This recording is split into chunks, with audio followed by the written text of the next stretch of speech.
paz do Senhor, meus irmãos, meus caros amigos, todos que são amantes da Escola Bíblica Dominical. Somos da Igreja Evangélica Assembleia de Deus em Barcarena, a EBD, abençoando você.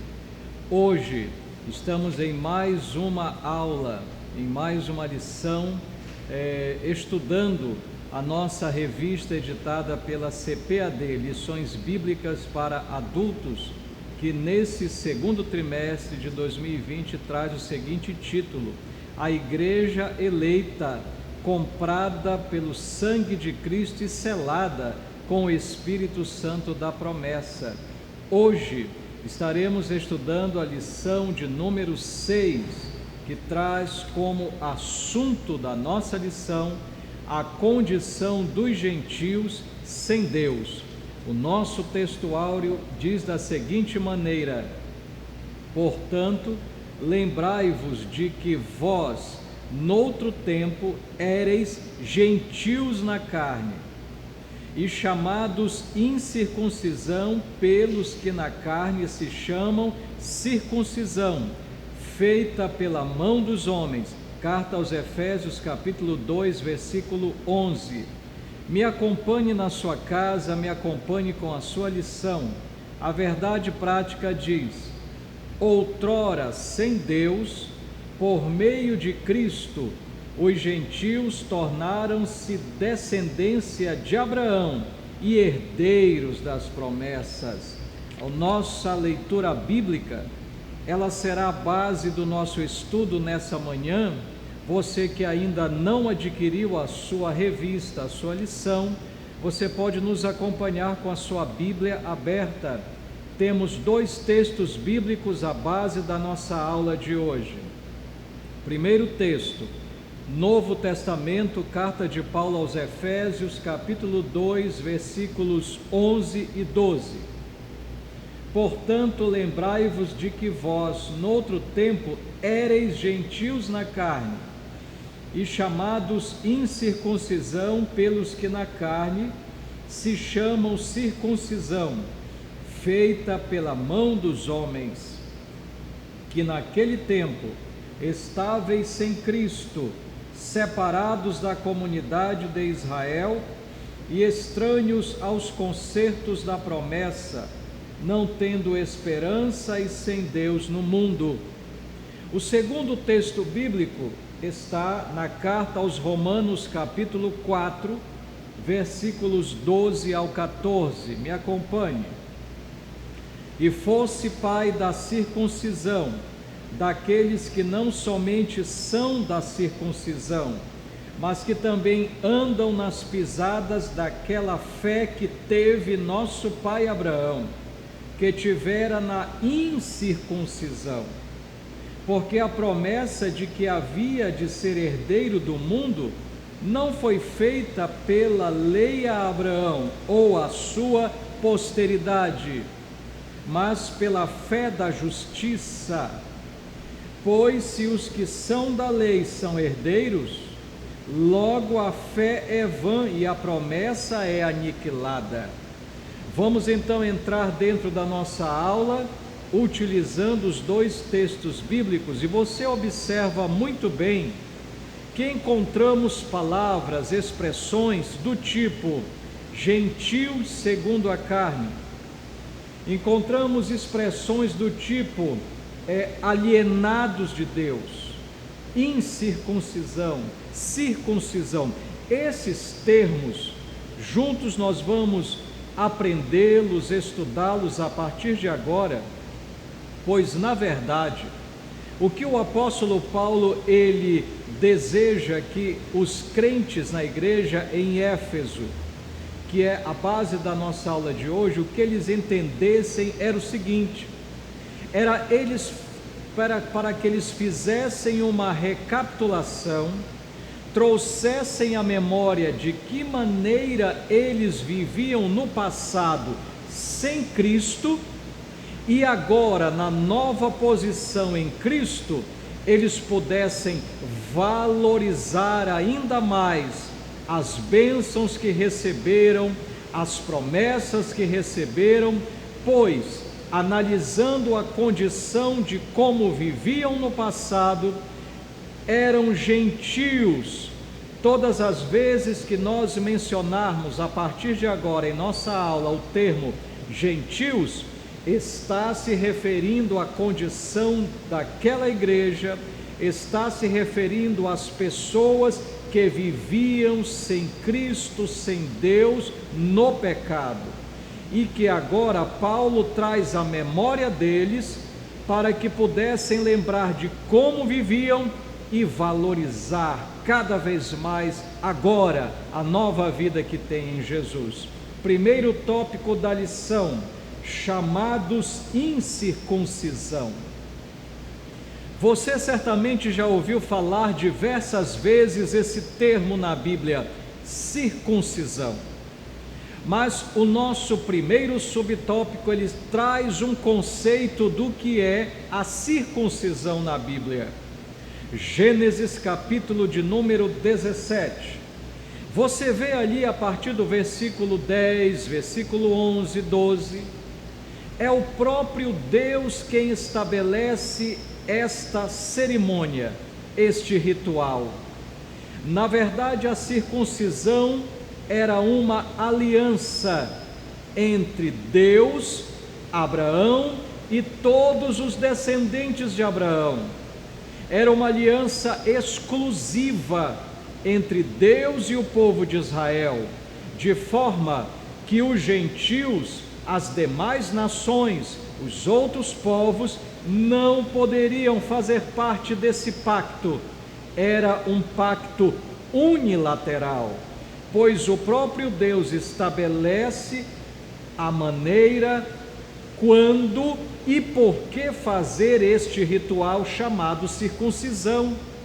A circuncisão consistia no ato cirúrgico, na remoção do prepúcio do órgão sexual masculino. A própria palavra circuncisão no original hebraico significa corte, e era justamente isso que os judeus faziam: um corte, uma cirurgia no prepúcio do órgão sexual masculino em todo macho nascido na nação de Israel.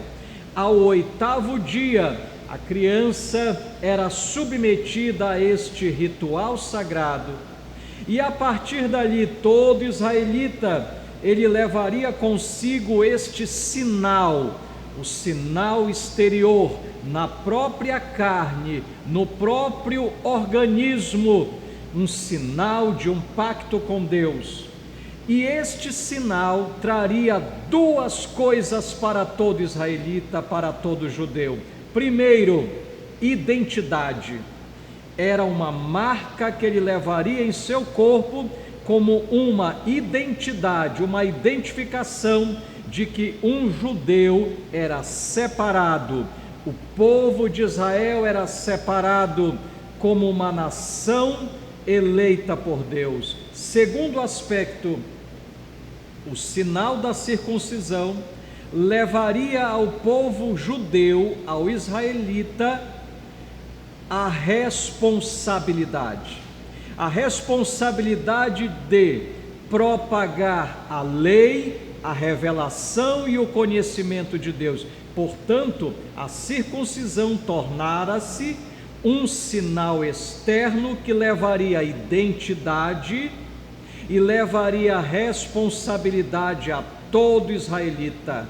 Segundo o subtópico, o significado religioso da circuncisão.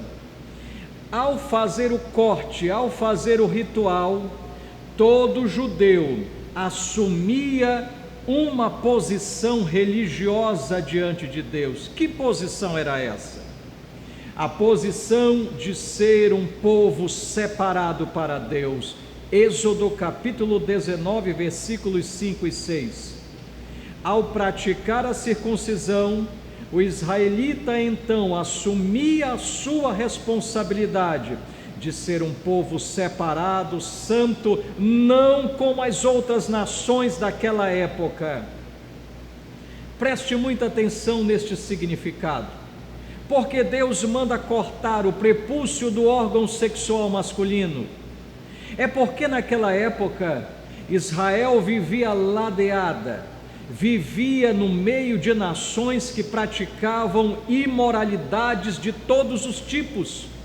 Haviam prostitutas cultuais, haviam prostitutos cultuais, homens, mulheres que enchiam os templos das divindades pagãs para praticarem atos sexuais terríveis, como uma maneira de adorarem, cultuarem os deuses, os ídolos pagãos.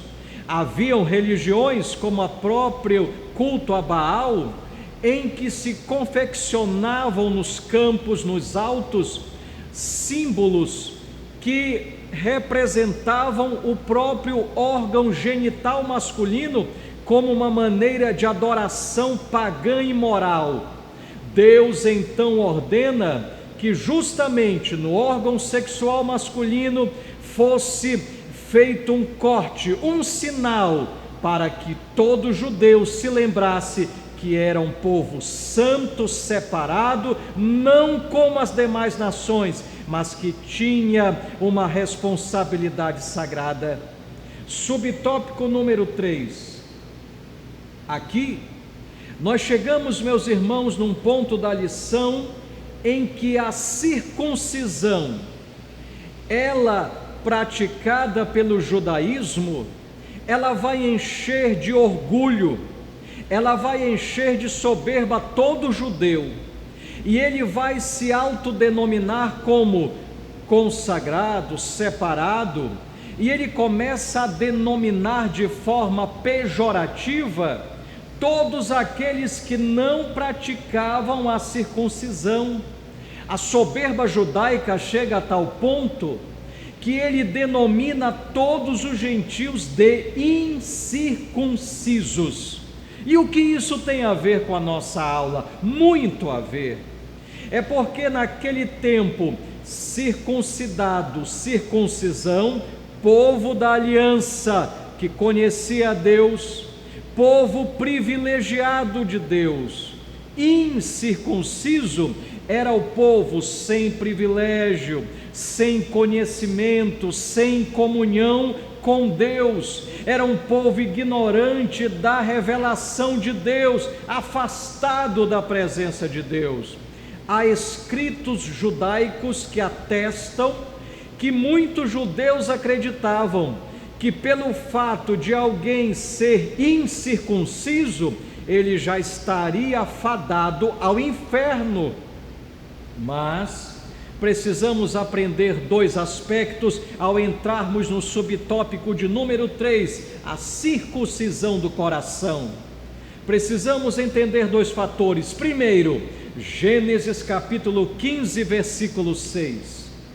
Abraão creu em Deus e isso lhe foi imputado para a justiça, ou seja, o que levou Abraão à justificação diante de Deus foi a sua fé.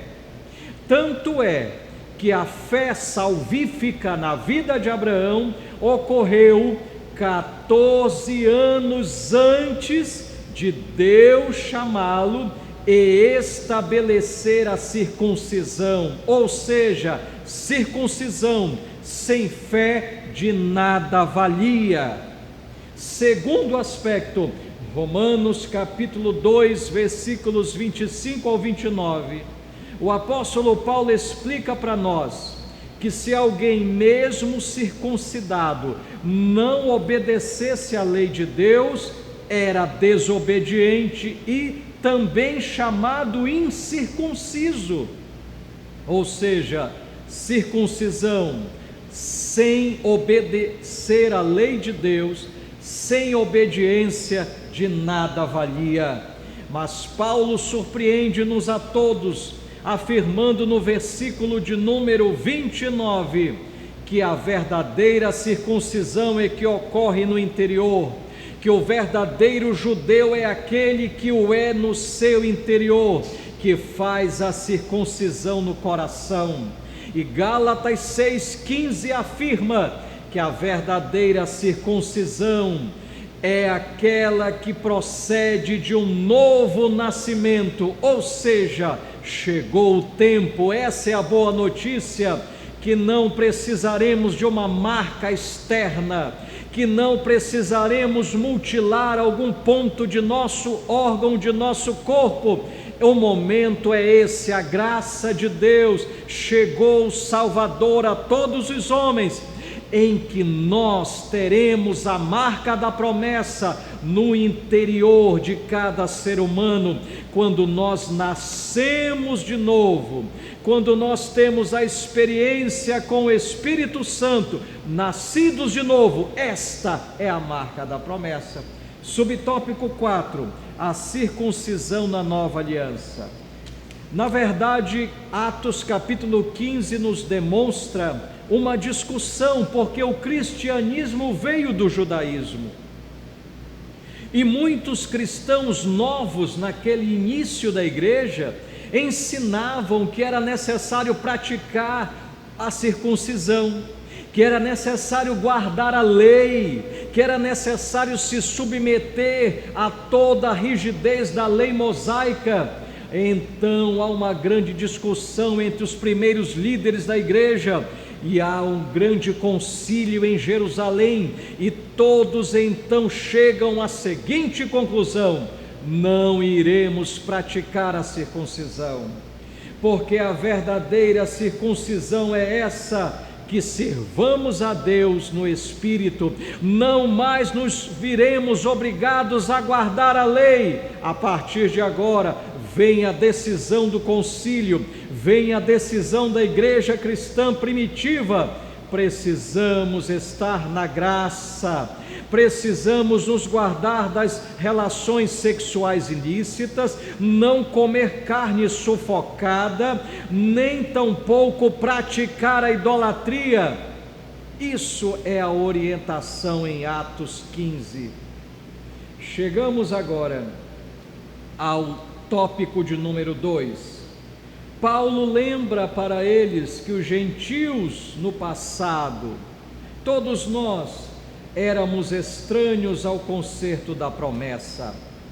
Em primeiro lugar, tínhamos uma vida sem Cristo, e uma vida sem Cristo é a vida mais infeliz e miserável, porque sem Cristo não há como conhecer a verdade. Assim vivíamos no passado.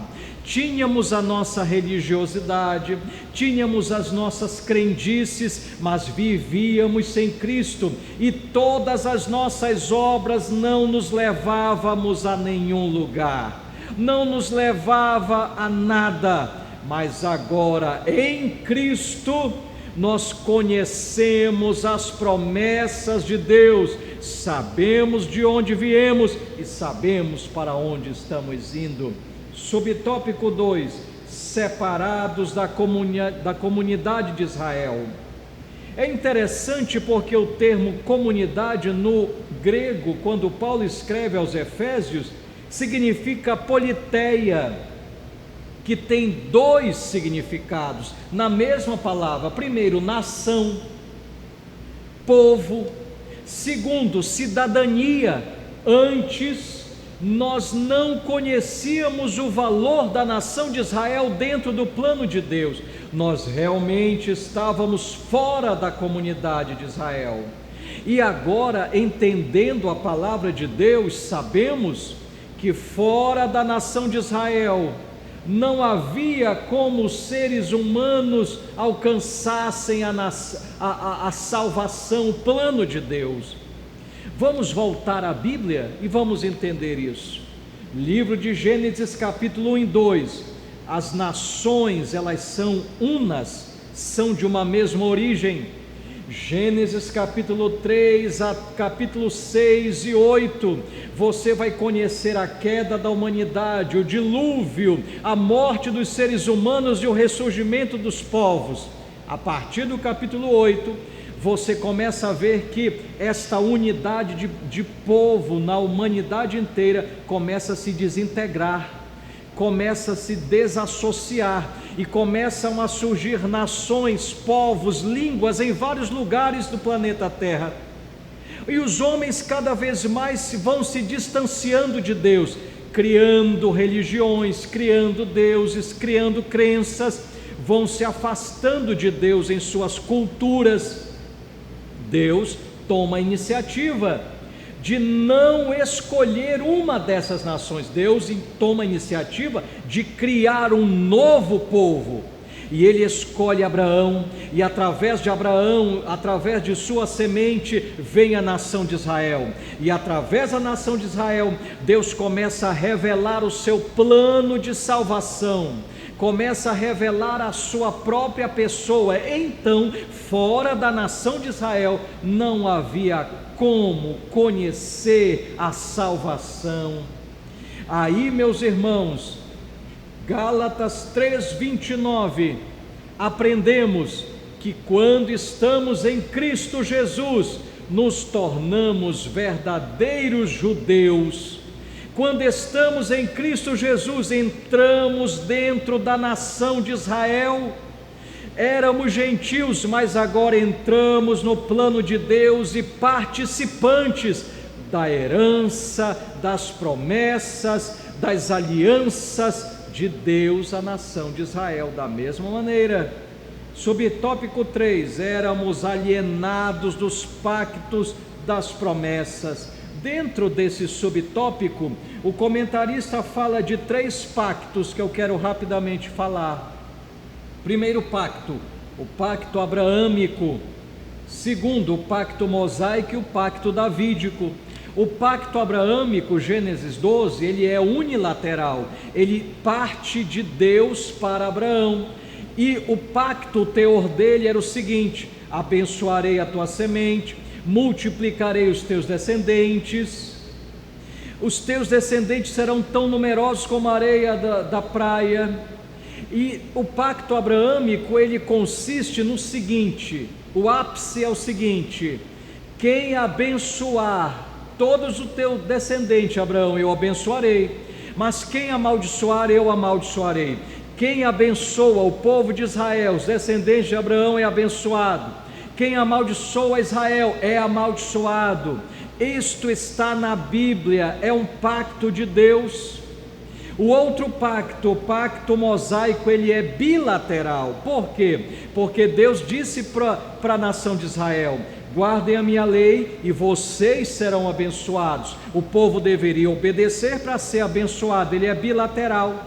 E o terceiro pacto, o pacto davídico, consiste em unilateral. Deus promete a Davi um reinado, descendentes que não teria fim. Preste atenção agora, todos os 3 pactos, eles convergem para o Messias. Ele abençoaria todas as nações do mundo, o Messias traria salvação a todos que se submetessem à sua lei, aos seus ensinos. E para encerrar, o Messias traz um reino eterno que não tem fim. E agora, alienados de tudo isso, vivíamos antes, e a palavra alienado no original grego é apalotrio, ou seja, estávamos excluídos permanentemente de tudo isso. Mas quando aceitamos a Cristo, fomos inseridos em todos os pactos e promessas de Deus. Para encerrar, tópico número 3, vivíamos sem esperança e sem Deus.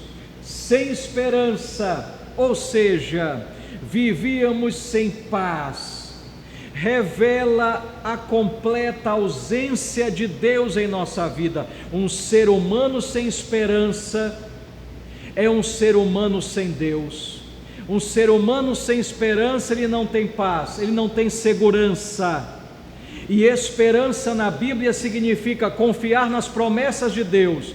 Você tem esperança, porque você confia, você crê nas promessas de Deus. Vivemos dias que as pessoas estão se suicidando pelo desespero, porque estão na iminência de adoecerem, estão adoecendo no seu psicológico. Sabe por quê? Estão sem Deus, estão sem esperança. mas o povo que tem a marca da promessa, o povo que faz parte do pacto e da aliança de Deus, ele tem esperança. Glorifique a Deus essa manhã. Último tópico, subtópico: sem Deus no mundo. Paulo usa uma palavra, sem Deus, ateoi, da onde conhecemos ateu. Mas ateu naquela época não era não crer em Deus, era simplesmente não acreditar no Senhor nosso Deus. Ou seja, ateoi significa que não serviam ou não acreditavam numa divindade. Não significa isso, até porque os gentios tinham muitos deuses, tinham muitos ídolos, eles acreditavam em algo. Ateoi vem dessa expressão. Ora, quando éramos idólatras, vivíamos enganados pelos ídolos, mas um dia conhecemos a Cristo. Felizmente, Deus amou o mundo de tal maneira que deu seu Filho, e todos que nele crê não pereça, mas tenha vida eterna. Fomos salvos mediante a fé em Cristo, e agora temos esperança e temos Deus que nos ama em nossa vida. Que Deus abençoe a sua vida, que Deus abençoe a nossa escola dominical e a sua família. Muito obrigado, que Deus te abençoe.